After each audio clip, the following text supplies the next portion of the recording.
생명을 살리는 7분 수요 골방 예배를 묵상 기도하심으로 시작하겠습니다.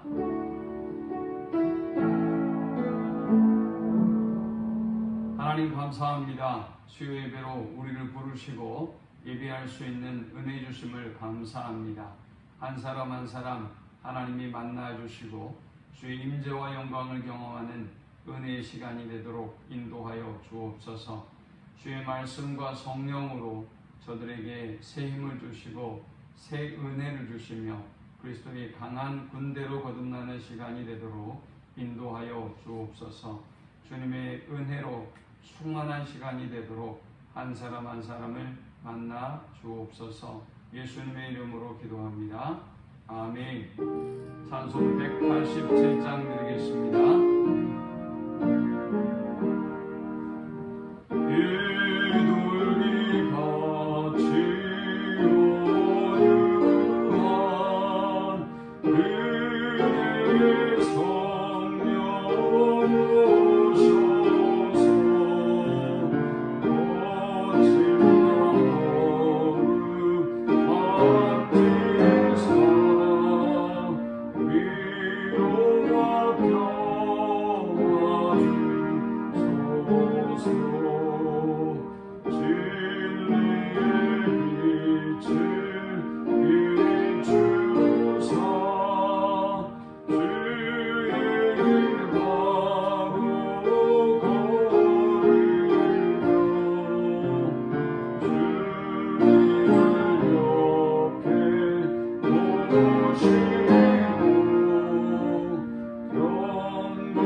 이 시간에 주시는 살아계신 하나님의 말씀은 신약성경 에베소서 4장 25절에서 32절의 말씀입니다.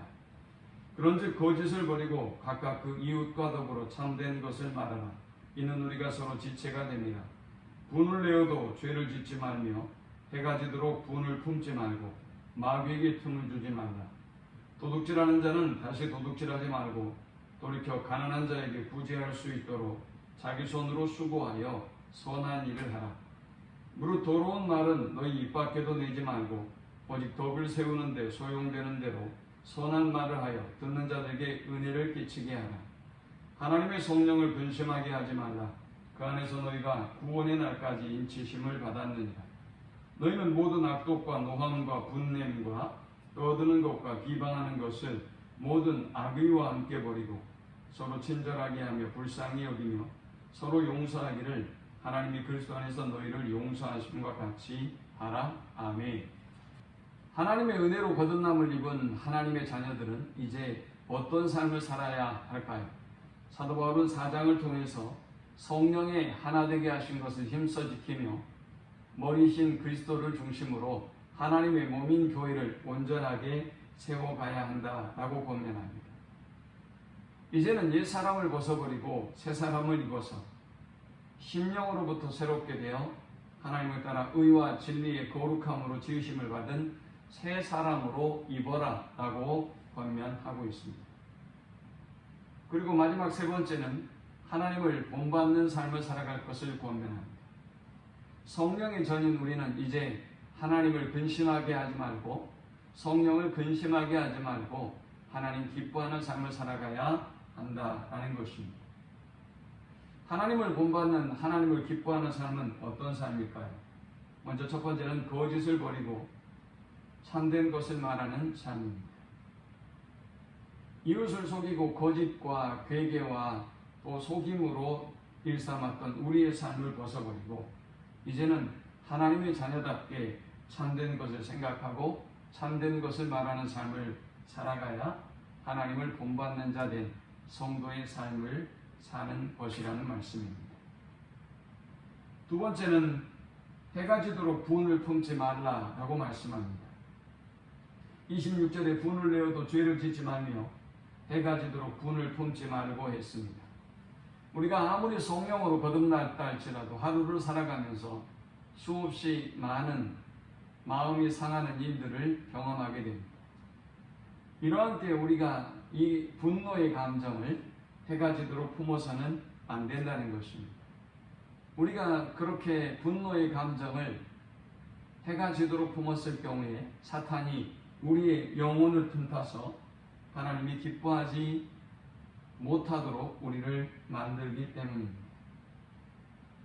그러므로 성령으로 거듭난 하나님의 사람들은 분을 내어도 해가 지도록 품지 말아야 하는 것입니다. 세 번째, 마귀에게 틈을 주지 말아야 합니다. 마귀는 우는 사자처럼 두루 삼킬 자를 찾습니다.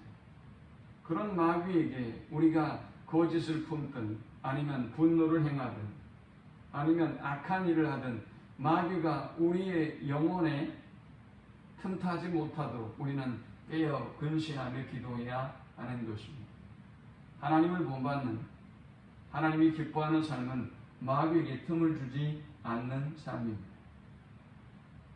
네 번째, 하나님 기뻐하는 하나님을 본받는 삶은 제 손으로 수고하며 선한 일에 힘쓰는 삶입니다.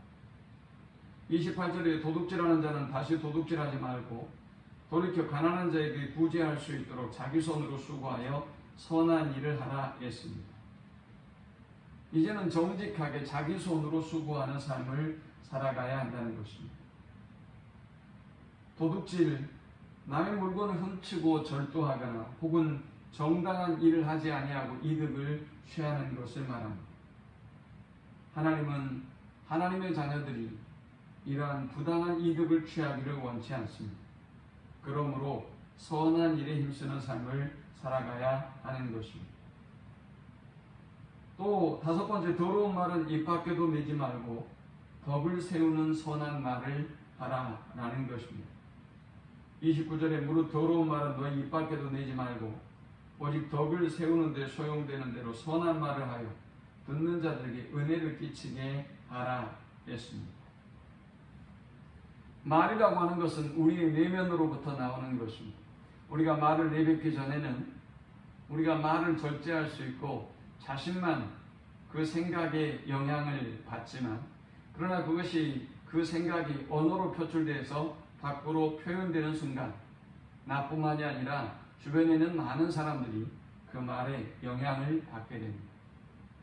그러므로 하나님의 본을 받는 하나님이 기뻐하는 삶을 사는 성령을 근심하지 않게 하는 사람의 삶은 더러운 말은 입 밖에도 내지 않는 사람이며 덕을 세우는 일에 힘쓰는 사람입니다. 또 선한 말을 해서 그 말을 듣는 사람들에게 은혜를 끼치는 언어 생활을 하는 사람인 것입니다. 마지막 한 가지는 성령을 근심하게 하지 않는 삶입니다. 성도들이 악한 생각을 하고 죄를 범하게 되면 성령님이 근심하십니다. 성령님은 감정을 가지고 계신 인격적인 존재임을 알 수 있습니다. 그러므로 우리가 성령을 근심하지 않게 하려면 하나님 기뻐하는 생각을 하고 하나님 기뻐하는 언어 생활에 힘쓰고 또 하나님이 기뻐하는 삶을 우리의 삶 속에 실천해 가는 것입니다. 오늘 이 말씀을 기억하면서 우리가 성령의 전임을 기억하고 성령을 근심하게 하는 사람이 아니라 성령님을 기쁘시게 하고 우리 하나님을 기쁘시게 하는 삶을 살아가는 우리 모든 성도들이 되시기를 축원합니다. 하나님 감사합니다. 귀한 말씀을 통해서 은혜 받고 깨닫습니다. 주신 말씀대로 우리가 성령의 전임을 기억하게 하시고 하나님을 근심하고 성령님을 근심하게 하지 않게 하시며 하나님의 본을 따라 하나님 기뻐하는 삶을 살아가는 저들이 되게 하여 주옵소서. 예수님의 이름으로 기도합니다.